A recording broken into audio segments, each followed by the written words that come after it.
Dalam nama Bapa dan Putra dan Roh Kudus. Amin. Allah yang Maha Kasih, terima kasih Engkau selalu hadir dalam hidup kami, mendampingi kami, menuntun kami untuk supaya kami semakin taat kepadamu, semakin mengikuti kehendak-Mu, dan tidak berlaku tidak baik atau jahat di mata-Mu. Tuhan, ampuni dosa-dosa kami bila kami menentang atau menjauh dari kehendak-Mu dan melakukan yang jahat di mata-Mu. Terima kasih Tuhan atas peringatan yang Kau selalu berikan kepada kami untuk hanya mengikuti jalan-Mu saja, jalan kasih, jalan kesempurnaan, bersama Putra-Mu Yesus dan Roh Kudus. Amin. Para saudara-saudariku yang terkasih dalam Kristus,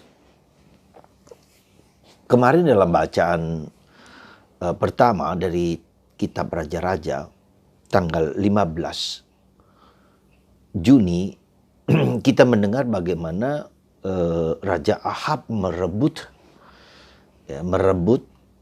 merampas dengan paksa kebun anggur Nabot. Dan bukan hanya itu, Nabot pun dituduh dengan tuduhan yang palsu dan akhirnya dihukum mati, dirajam. Dan kita kemudian tahu dalam bacaan hari ini, Tuhan tidak tinggal diam. Setiap kejahatan yang kita lakukan harus juga dibayar dengan kebaikan yang harus kita jalankan. Jadi setiap tindakan-tindakan itu pasti berbuah. Kalau baik itu akan menghasilkan kebaikan pada diri kita. Kalau jahat pun itu juga harus kita bayar. Nah, apa yang terjadi kemudian? Tuhan memerintahkan Nabi Elia untuk datang sekali lagi. Ya, datang sekali lagi untuk mengatakan kepada raja ini. Jadi seorang nabi datang kepada raja dan memberikan suatu warning, suatu peringatan. Apa yang telah kau buat yang jahat di mata Tuhan? Sekali lagi engkau memperbudak dirimu. Kata memperbudak itu bagus sekali. 2 kali dikatakan dalam bacaan pertama hari ini. Engkau memperbudak dirimu dengan kejahatan di mataku. Jadi apalagi engkau membawa orang-orang Israel berdosa menyembah dewa asing, ya, dewa Baal. Ya. Dan dosa ini yang dilihat oleh Elia dan dinyatakan kepada raja. Tidak hanya itu, bahwa Elia akan mendapatkan nasib yang sama. Ketika Nabot mati, ya, dimakan anjing, di situ pun dia akan mengalami yang serupa. Dan bukan hanya itu, keturunannya pun akan hancur, akan habis. Ya. Dan itu nubuat yang cukup keras. Ya, sekali lagi bukan hanya untuk Ahab, bukan untuk anak-anaknya, bahkan Ratu Yezebel pun akan mengalami nasib yang sama seperti dia memperlakukan orang-orang yang dia benci dan dia tidak sukai. Sekali lagi saudara, kita harus hati-hati bukan untuk menakut-nakuti, tapi segala perbuatan kita itu harus dibayar. Kalau baik kita juga akan mendapatkan kebaikan. Ya, kalau buruk akan mendapatkan keburukan, meskipun nanti dalam bacaan ini juga kita melihat ketika Ahab semacam bertobat dengan tindakan-tindakannya itu, lalu dia berpuasa, bermati raga, lalu seperti membayarnya, lalu hukuman itu dikurangi, tidak pada zamanmu tapi zaman anakmu, dan itu ternyata benar. Di situ kita lihat bahwa sekali lagi setiap perbuatan kita harus kita pertanggungjawabkan. Tetapi ketika kita berdoa, kita mohon ampun, kita berpuasa, kita bermati raga, sepertinya dosa kita itu dikurangi. Apalagi kalau kita mengaku dengan sungguh-sungguh, dalam pengakuan, dalam tradisi kita orang Katolik mengaku dosa, ya, maka kita mendapat yang kita sebut dengan indulgensi, pengurangan dosa-dosa yang telah kita buat. Juga kalau kita berbuat baik, kalau kita berdoa, kita mendoakan orang lain, kalau kita berpuasa, bermati raga, itu seperti dalam perhitungan matematis loh ya. Dalam perhitungan matematis, maka kalau kita mengenal indulgensi itu adalah suatu tindakan-tindakan, suatu perbuatan-perbuatan baik, suatu usaha kita yang sungguh-sungguh untuk mengurangi beban dosa itu. Ya, terutama dengan melakukan hal baik, ya terutama dengan mengikuti kegiatan sakramental, terlebih sakramen pengakuan dosa. Ya, maka dosa yang kita lakukan itu seperti gunung lalu dikurangi gitu loh di dalam secara matematisnya seperti itu. Nah, kembali lagi kepada dosa Ahab ini. Jadi itu yang perlu kita sadarkan.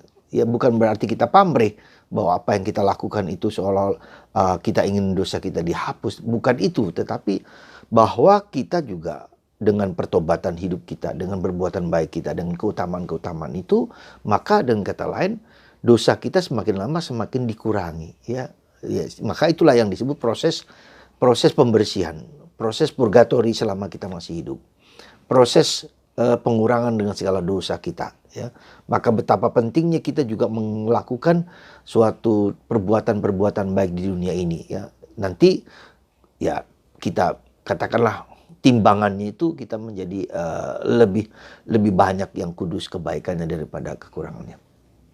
Jadi itu yang pertama ya, yang kita harus sadarkan bahwa apa yang dilakukan oleh Ahab itu mempunyai dampak, dan itu bukan hanya pada dirinya sendiri tapi pada anak cucunya, keturunan-keturunannya ya. Ini juga maka kita juga jangan sembarangan seolah-olah saya berbuat lalu itu tidak berakibat kepada anak cucu kita. Itu punya akibat. Ya, seperti itu. Jadi kita belajar dari kenyataan seperti itu, maka kita harus hati-hati, kita harus berbuat baik, ya, kita harus menimbun kebaikan. Jangan lelah berbuat baik, kata Bunda Teresa dari Calcutta. Nah, kemudian yang kedua, apa yang mau kita sampaikan di sini bahwa hari ini juga Yesus dalam bacaan Injil mengajak kita untuk melakukan melakukan suatu perintah yang luar biasa yang tidak mudah kita jalankan, yaitu apa? Kita mencintai orang yang memusuhi kita. Ya. Apapun yang orang lain buat terhadap saya, terhadap kita, tetap karena cinta. Ya, bukan membenci, bukan balas dendam, bukan menghujat, bukan mengutuk, tetapi justru mengasihi orang yang membenci kita. Dan ini merupakan hukum perintah yang kalau boleh dikatakan ya hanya Yesus yang bisa mengatakan seperti itu. Kita kenal dengan hukum balas dendam, mata ganti mata, ya, bunuh ganti bunuh, ya. Tetapi Yesus ingin supaya lingkaran setan balas dendam itu ya dapat terputuskan dengan pengampunan. Ya, dengan mencintai. Seorang pengkhotbah yang ulu mengatakan kenapa di Israel terjadi permusuhan antara orang Yahudi dengan orang Arab yang beragama Islam dan seterusnya. Ya puluhan tahun, ratu. Yang gak selesai berapa jiwa yang mati karena itu. Ya karena tidak ada pengampunan. Tidak ada pengampunan, tidak mau mengampuni dan merasa paling benar satu sama lainnya hal. Ya sulitlah. Sampai kapanpun ketika orang tidak berani mencintai sesamanya. Ya. Menerima orang lain. Dan hanya pengampunan itu terjadi dalam Yesus. Ya. Karena dia sedang mengorbankan hidupnya sendiri. Ya. Demi mencintai, demi menyelamatkan orang-orang Israel. Tapi dia ditolak. Tapi tetap mencintai. Ya Bapa ampunilah mereka karena mereka tidak tahu apa yang mereka buat. Dan apa yang dilakukan pada Yesus itu sangat kejam, sangat mengerikan, sangat sadis, sangat brutal.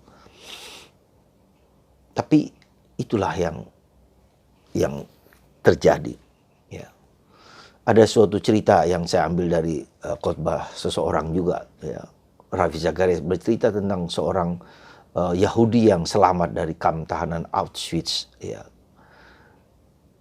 Yang bernama Simon Wiesenthal. Dia bercerita begini. Ketika orang-orang Yahudi kemudian dibawa ke kamp tahanan Auschwitz yang kita tahu kemudian ada kurang lebih antara 7 sampai 10 juta orang Yahudi yang mati terbakar. Ya. Dibakar atau digas atau di macam-macam. Nah, Simon Wiesenthal ini rupanya ketika masih muda dia diberi izin untuk membersihkan kamar, kantor, rumah sakit atau apa tempat situ. Nah, dan dia terus-menerus diberi kesempatan itu. Ya. Nah, pada suatu ketika ketika dia membersihkan sebagai janitor membersihkan kamar-kamar rumah sakit itu, ada seorang pelayan bertanya, apakah engkau orang Yahudi? Ya, saya orang Yahudi. Ada seseorang yang ingin bertemu denganmu ya di ruangan itu. Nah, pasien itu semua badannya tertutup dengan lapisan putih seluruhnya, hanya ada mata saja. Ya, segala sesuatu ya pokoknya tertutup begitu. Lalu dia bertanya, apakah Anda orang Yahudi? Ya.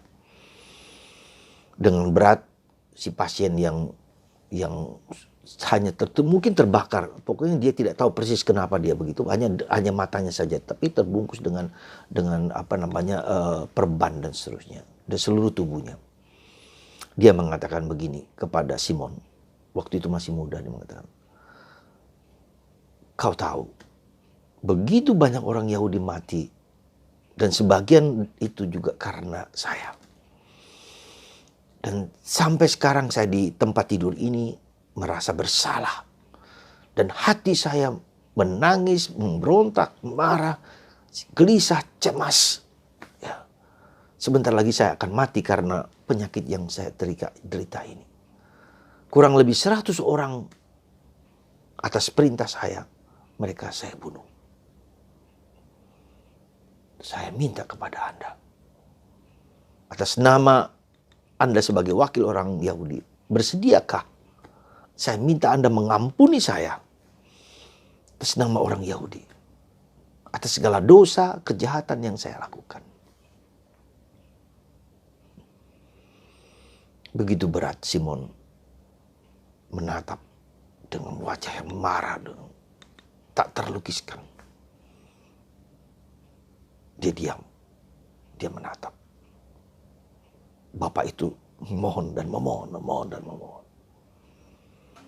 Tapi ketika Simon melihat saudara-saudarinya yang dibunuh, ya bapak, ibunya, dan kakek neneknya yang begitu kejam diperlakukan, dibunuh, Simon dengan wajah sinis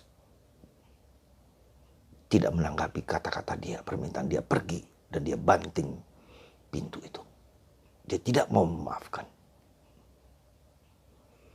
Ketika kemudian dia bebas dari kematian itu, dia berceritakan tentang pengalaman ketidakmauan dia untuk atas nama orang Yahudi tidak mau mengampuni. Dan itu terus juga bagi dia ya perasaan yang bergelayut dan membebani dia. Maka dia bertanya pada orang, apakah sikap saya itu benar atau tidak? Tapi saudara, betapa tidak mudah mengampuni, memaafkan, terlebih orang yang membenci kita. Dan itu terjadi dengan Simon ketika saudara-saudarinya dibunuh oleh orang Jerman. Betapa sulitnya untuk. Ketika saya ngomong ini mungkin saya tidak bermasalah karena saya tidak ada perasaan dilukai yang keras dan kejam seperti yang dialami Simon. Tetapi ketika kita mengalami seperti itu. Beberapa hari yang lalu saya melihat di dalam YouTube pengakuan seorang yang dari agama tertentu menjadi agama Kristen. Dia diperlakukan, hampir dibunuh, dipenjarakan karena dianggap menista agama dan seterusnya. Sungguh mengerikan. Pertanyaannya, apakah kamu tetap mencintai saudara-saudara? Saya tetap mencintai mereka. Apapun yang telah mereka lakukan terhadap saya tetap mencintai saudara-saudara saya. Dari mana kekuatanmu untuk mengampuni mereka? Dari Tuhan. Ketika kita hidup dalam Roh Kudus dalam diri kita, kita berani mengampuni kesalahan, dosa orang lain dan orang-orang yang membenci kita. Sekali lagi, maka Yesus mengatakan dalam bagian terakhir dari bacaan hari ini Injil, hendaklah kamu sempurna seperti Bapamu di surga sempurna adanya. Artinya apa? Ketika kita memiliki Roh Kudus, Roh Allah, kita masuk di dalam relasi Tritunggal, Bapa, Putra, dan Roh Kudus. Kemanusiaan saya menolak seperti Simon Wiesenthal. Tapi ketika kita berada Roh Allah dalam diri kita, kita berani mengampuni. Bahkan saya kata orang yang menjadi Kristen itu, seandainya nyawa saya pun dikorbankan demi kebaikan orang-orang itu, saudara-saudara saya itu, saya rela. Luar biasa. Sekali lagi saudaraku terkasih, ketika kita memasuki khotbah di bukit, kita diajak untuk masuk ke tingkat ini. Level Roh Kudus. Hidup dalam Roh Kudus. The level itu, bukan di level manusiawi. Maka untuk sampai ke sana tidak bisa tidak kecuali dengan Roh Kudus. Ya, jadi standar ilahi ini yang diminta oleh Yesus. Kalau kita di sini seperti ini, kita nggak mungkin mencintai orang yang melukai hati kita. Mencintai orang yang sama seperti kita, is okay. Tapi mencintai musuh kita. Dan Yesus melakukan itu. Semoga Anda dan saya berani mengampuni apapun juga, sebesar apapun orang lakukan pada kita. Ampunilah ya Bapa. Ampunilah ya Bapa. Orang-orang yang telah melukai hatiku. Dan itu menjadi rema kita. Ya Bapa, ampunilah mereka. Orang-orang yang telah melukai hatiku. Siapapun juga. Dan kita perlu mendoakan saudara-saudara kita yang mayoritas di Indonesia ini. Supaya Tuhan juga nanti semakin banyak kita lihat pertobatan-pertobatan di mana Tuhan bekerja dengan caranya sendiri. Lewat mimpi, lewat Tuhan hadir sendiri pada mereka. Dan banyak orang kemudian percaya kepada Yesus sebagai Tuhan. Karena itu kuncinya. Mereka tidak percaya bahwa Yesus adalah Tuhan. Dan kita percaya. Jadi itu inti dari iman kita juga. Ya. Dan kenapa Tuhan menampakkan diri kepada mereka? Mereka katakan, karena kami jujur ingin mencari Tuhan, bukan mencari agama. Saya kira ini kata kunci besar. Jadi kita juga sebagai orang Katolik bukan dalam tanda petik yang paling utama agamaku, tapi yang paling utama adalah Yesus Kristus yang kuikuti, bagaimana kita bergaul dengan Dia, yang Kristus inginkan di dalam agama Katolik. Ya, jadi jangan dibalik. Jadi bisa dibalik, tapi harusnya pertama-tama Yesus sebagai anak Allah, sebagai Allah yang kuikuti, follow Jesus. Ya, obsequio Yesus Kristus, mengikuti Yesus. Dan Yesus menetapkan gereja Katolik sebagai cara saya menghayati Kristus dan melayani sesama. Semoga sekali lagi rema ini Tuhan berikanlah rahmat untuk mengampuni orang lain. Berikan rahmat untuk mencintai musuh-musuh kita. Semoga Tuhan memberkati kita semua. Dan diberi kekuatan untuk mencintai siapapun, terutama musuh kita. Allah Bapa di surga, bantu kami ya Bapa untuk memiliki daya Roh-Mu. Untuk menjadi sempurna seperti Bapa surga adanya. Karena roh yang sudah Kau tanam dalam hati kami, menguatkan kami, mengampuni, memaafkan orang-orang di sekitar kami. Bukan hanya saudara-saudari kami seiman, tapi juga mereka yang tidak seiman dengan kami. Semoga Roh Kudus, Roh Kristus menyusup dalam hati mereka dan mereka semakin mengerti siapa Yesus sebagai anak Allah. Berkat-Mu atas kami semua. Dan bagi Anda yang sakit, disembuhkan oleh kuasa Yesus, Sang Almasih, Sang Raja, Sang Tuhan yang penuh belas kasih dan Sang Penyembuh dalam hidup kita. Berkat-Mu ya Bapa, dalam nama Bapa dan Putra dan Roh Kudus. Amin.